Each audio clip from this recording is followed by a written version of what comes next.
Bonjour et bienvenue dans la présentation du logiciel RGPD Start. Ce logiciel s'adresse à celles et ceux qui doivent se mettre en conformité avec le nouveau règlement européen RGPD d'ici le 25 mai 2018. Je vous propose de découvrir en images ses principales fonctionnalités. L'accès à ce logiciel est contrôlé par un identifiant et un mot de passe. Chaque utilisateur au sein de votre entreprise possède son identifiant et son mot de passe. Lors de la première connexion, vous utilisez le compte admin et par la suite, vous utilisez les comptes individuels. Alors la première chose, pour se connecter, je vais m'identifier. Et j'arrive sur la page d'accueil du logiciel.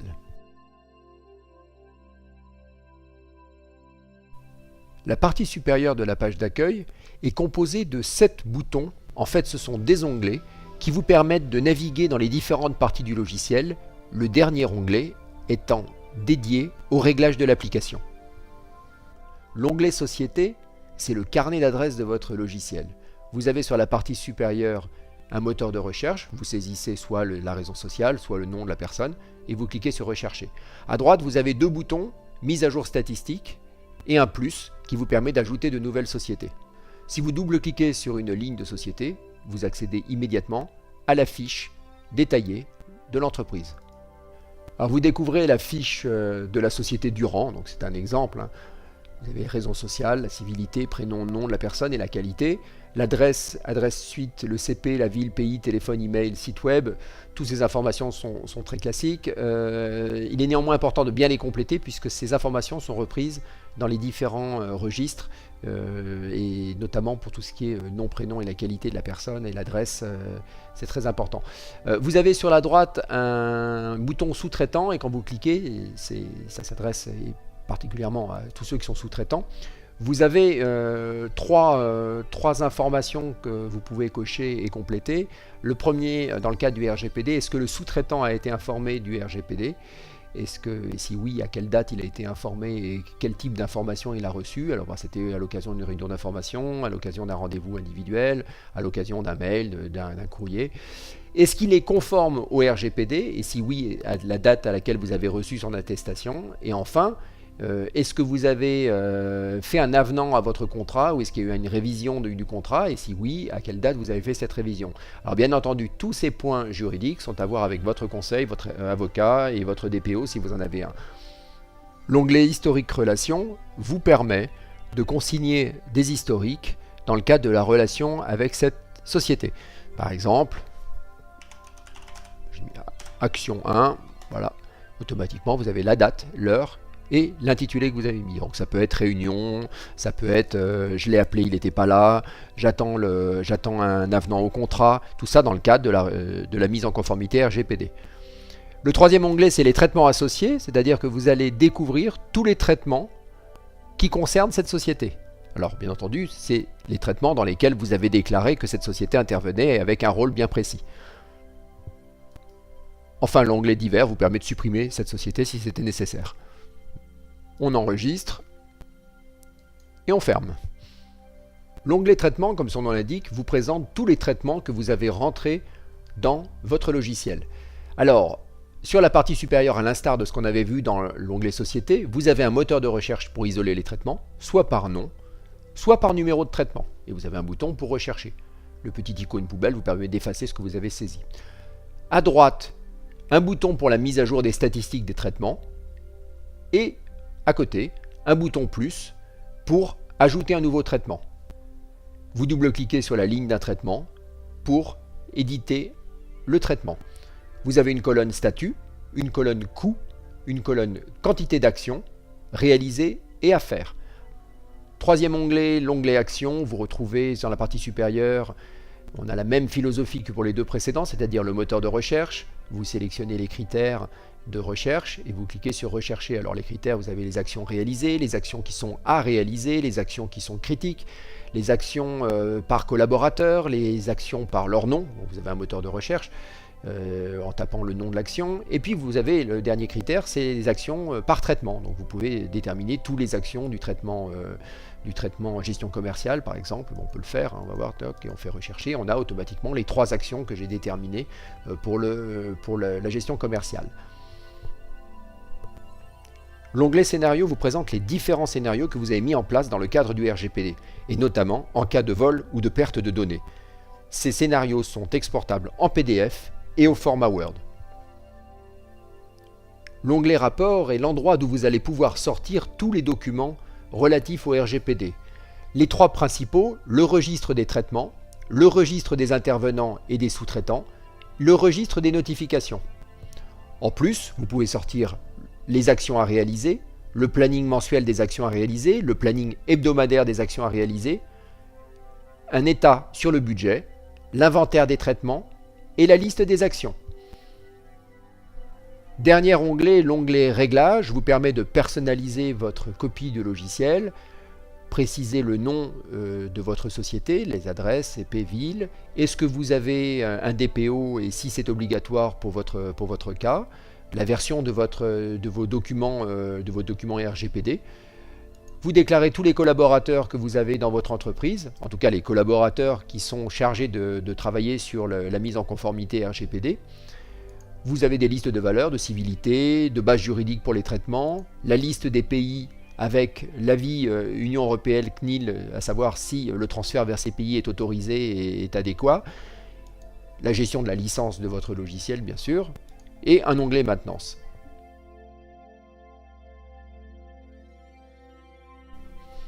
Je vous propose à présent de créer un nouveau traitement pour voir en détail comment se passe la saisie du traitement et de tous les éléments qui sont afférents à ce dernier.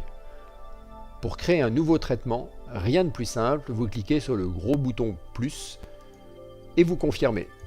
La première chose à faire est de donner un nom à votre traitement. On va l'appeler Prospect 2018. Vous précisez une référence interne, vous précisez un sigle, vous donnez une explication détaillée de votre traitement, le nom de l'application informatique d'où provient ce traitement, vous précisez quel est le collaborateur en charge, le statut de votre traitement et la base juridique. L'onglet Intervenants, c'est ici que vous allez préciser tous les intervenants qui encadrent votre traitement. Vous sélectionnez un intervenant, vous donnez un rôle, par exemple il est sous-traitant, et vous cliquez sur Ajouter. Vous avez un run-tree qui permet de les ordonner entre eux en choisissant de les regrouper par exemple par spécialité. Vous allez saisir à présent les catégories de données de votre traitement. Pour l'exemple, je vais taper catégorie 1, mais bien entendu, il faudra préciser les vraies catégories. Je clique sur Ajouter et automatiquement la catégorie apparaît dans la liste. Je double-clique et j'édite ma catégorie. Donc j'ai son nom, la base juridique de la catégorie, l'application informatique auquel elle est rattachée éventuellement, un niveau de sensibilité, le nombre de mois que je conserve ces données et le run-tree dans la liste des catégories de données. Je clique sur Enregistrer pour quitter la fenêtre d'édition. Je peux inscrire autant de catégories que je veux dans mon traitement. Dans l'onglet Finalité, vous allez préciser la finalité principale du traitement, c'est un texte libre, et les sous-finalités. Vous pouvez ajouter autant de sous-finalités que nécessaire. L'onglet Localisation, vous allez préciser où se trouvent vos données. Vous avez tous les pays, et s'il s'agit bien sûr de la France, c'est plus simple, vous cliquez directement sur « En France ». Si les données de votre traitement sont transférées hors de France, vous devez préciser vers quel pays elles sont transférées. Je précise la Belgique, par exemple, intra-UE. En double-cliquant sur la ligne, je peux préciser quel est le destinataire de ce transfert. Société XXX à Bruxelles.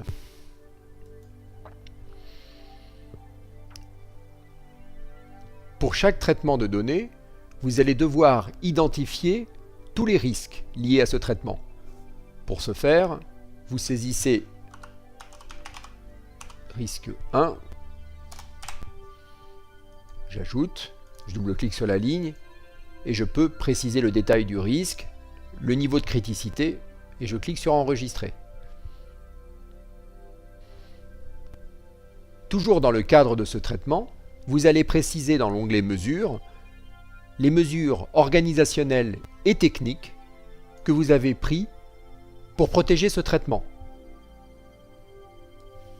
Alors pour l'exemple, je vais prendre une mesure technique, je vais préciser une mesure technique. Je vais mettre que le serveur sécurisé. Je vais préciser également que les liaisons sont sécurisées. Et en mesure organisationnelle, je vais préciser que l'accès est contrôlé. Comme vous l'apercevez à l'écran, les mesures sont triées par type, organisationnel et technique. Si vous double-cliquez sur une ligne, vous accédez au détail de la mesure avec un titre et un contenu détaillé de cette mesure.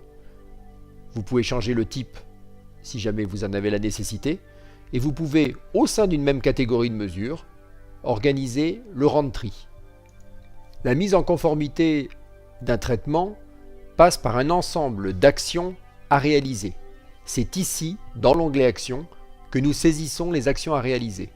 Alors pour cet exemple, je vais taper une action qui va être nécessaire pour mettre en conformité ce traitement, et notamment de crypter la base de données. J'ajoute l'action et je peux double-cliquer sur l'action pour accéder aux détails de cette action. Alors, le nom de l'action, qui est un résumé, très court, le détail de l'action, le risque associé, je peux dire c'était le risque 1, et je réponds à ce risque en mettant en œuvre cette action. Le collaborateur en charge, je vais dire que c'est Sébastien Hoff, moi-même, et c'est une action critique, c'est important de la faire.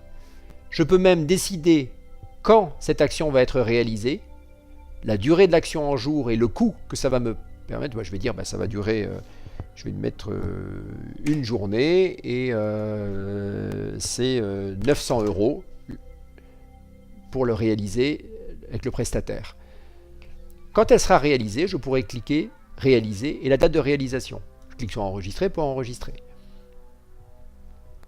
Ainsi, vous allez pour ce traitement lister toutes les actions à réaliser, affecter des collaborateurs à ces actions, budgéter ces actions, les planifier dans le temps et au fur et à mesure de leur réalisation, cocher réaliser et la date de réalisation.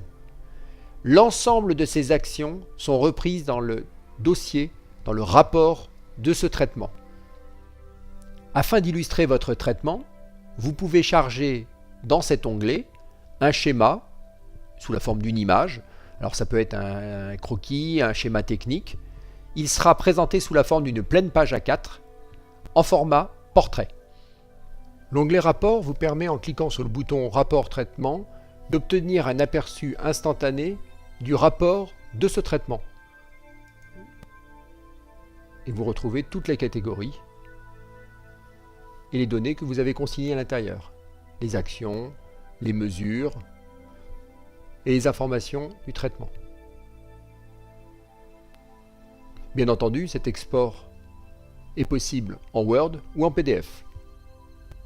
Pour sortir du traitement, vous cliquez sur Enregistrer, puis Sortir. La mise à jour est automatique de la liste des traitements. Je vous propose de faire un rapide tour vers l'onglet Rapports pour voir à présent à quoi ressemblent les rapports qui sortent directement et qui sont générés automatiquement par le logiciel. Alors le premier, c'est le registre des traitements. Vous cliquez et il va consigner tous les traitements que vous avez déclarés en un seul registre avec toutes les informations nécessaires que vous avez remplies. Alors je clique automatiquement et on voit les 3 traitements qu'il est en train de générer. Et c'est automatique. Donc registre des traitements des données personnelles Studiotique. Donc notre société, la version de votre registre. Et pour chaque société, vous allez retrouver les intervenants, le type d'intervenant, les traitements auxquels sont rattachés ces sociétés. Et pour chaque traitement, la fiche signalétique du traitement, les risques, les actions, les transferts, les pays de localisation pour les données, le schéma. Et ça, idem pour les autres traitements qui vont suivre derrière. Donc ça c'est un gros registre qui est volumineux en termes de pages. Le deuxième, c'est le registre des intervenants et des sous-traitants, dans lequel vous allez retrouver tous les intervenants et sous-traitants que vous avez déclarés dans l'onglet Société. Et pour chacun d'entre eux, vous allez voir tous les traitements concernant la structure. Le registre des notifications, il n'y en a pas, mais c'est un registre dans lequel vous auriez la liste de toutes les notifications et le détail de chaque notification. Les actions à réaliser, vous allez retrouver en format paysage. Je vais essayer de le diminuer un petit peu en taille. Bon, pas pratique. Voilà. Là, vous découvrez en fait les différentes rubriques. Voilà. Selon la criticité de l'action, selon qu'elles sont critiques, donc les premières actions critiques sont en premier et les actions non critiques sont à suivre. Et pour chaque action critique, elles sont regroupées par traitement. Donc ce traitement n'est pas identifié, mais par contre vous trouvez prospect 2018 qu'on a rentré tout à l'heure, risque 1, et on retrouve l'action qui a réalisé.